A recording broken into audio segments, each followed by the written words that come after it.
როგორც ცნობილია, 2026 წლისთვის ამერიკის შეერთებული შტატები პრეზიდენტ დონალდ ტრამპის გადაწყვეტილებით თავდაცვის ბიუჯეტის მნიშვნელოვან ზრდას გეგმავს. გამოკვეთილია სხვადასხვა პრიორიტეტული მიმართულება. იქნება ეს საავიაციო შესაძლებლობების განვითარება თუ სტრატეგიული შეკავების საშუალებათა დახვეწა. თუმცა ცალკეულმა საჯარისო დანაყოფებმა ის პრიორიტეტებიც წარმოადგინეს, რომლებიც ბიუჯეტში ვერ მოხვდა. დასავლური სამხედრო კვლევითი ორგანიზაციები წერენ, რომ ამერიკის შეერთებული შტატების თავდაცვის დეპარტამენტისთვის ერთ-ერთი ძირითადი საზრუნავი შედარებით მოძველებული საავიაციო პარკის მოდერნიზებაა.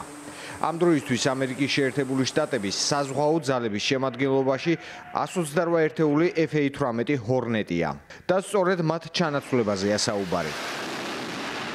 F-16 თანამედროვე მე-6 თაობის გამანადგურებლის პროექტია, რომელზეც აზრთა სხვადასხვაობა იყო პენტაგონში, თეთრ სახლსა და კონგრესში. რადგან სკეპტიკოსები თვლიდნენ, რომ რამდენიმე ინოვაციურ პროექტზე ერთდროულად მუშაობა არაეფექტიანი იქნებოდა. ცნობილი გახდა, რომ საზღვაო ძალების ინოვაციური პროგრამა, რომელიც უკავშირდებოდა F-16-ის თანამედროვე გამანადგურებლის შემუშავებას, შეჩერდა. პრიორიტეტი მიენიჭა სხვა საავიაციო პროექტს.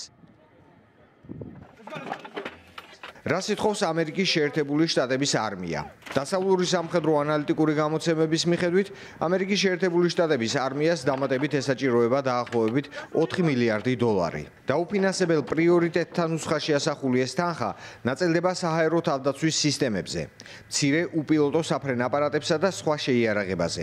ამერიკის შეერთებული შტატების არმიაში თვლიან, რომ დამატებითი დაფინანსებაა საჭირო საარტილერიო ჭურვების მარაგის კიდევ უფრო გასაზრდელად.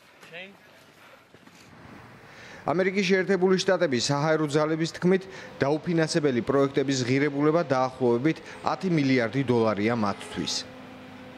მათ მიერ წარმოდგენილ ნუსხაშია თავდაცვისა და დაზვერვის პროგრამები, აქტივობები და მისიები, რომლებიც არ იყო შეტანილი პრეზიდენტის ყოველწლიური ბიუჯეტის მოთხოვნაში, მაგრამ აუცილებელია ეროვნული უსაფრთხოებისთვის. ეს არის კრიტიკული საჭიროებები, რომლებიც თავდაცვის დეპარტამენტის ლიდერებს სტრატეგიული მიზნების შესასრულებლად და პოტენციური რისკების მოსაგვარებლად მნიშვნელოვნად მიაჩნიათ, თუმცა ისინი არ იყო დაფინანსებულთა სიაში. მიუხედავად იმისა, რომ ეს სია არ ითვალისწინებს ავტომატურ დაფინანსებას, ის კონგრესს აწვდის მნიშვნელოვან ინფორმაციას, რომელიც მას შემდგომი გადაწყვეტილებების მიღებაში დაეხმარება.